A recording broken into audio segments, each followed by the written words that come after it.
चौथा दिवस देवी कुष्मांडी.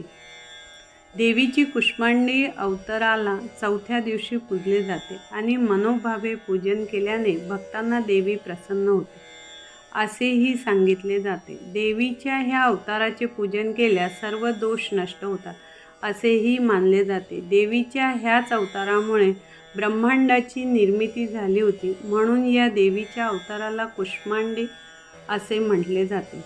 कुष्मांडा दिव्य दृष्टी सर्व पाप नाशिनी. हा श्लोक देवी कुष्मांडा यांचे वर्णन करतो. कुष्मांडा म्हणजेच ती देवी जी सृष्टीचा स्रोत आहे. दिव्य दृष्टी म्हणजेच तिचे दर्शन दिव्य व तेजस्वी आहे.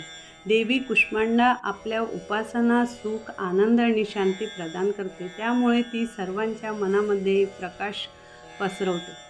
सर्व पाप नाशिनी या वाक्यात देवीच्या आशीर्वादाने सर्व पापांचा नाश होतो, म्हणजेच ती भक्तांच्या जीवनातील अडथळे दुःख आणि पापांचे शुद्धीकरण करते.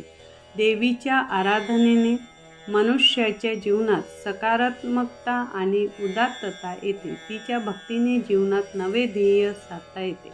कुष्मांडा देवीच्या उपासनेचा काळ म्हणजे आत्मशुद्धीकरणाचा आणि आध्यात्मिक विकासाचा काळ.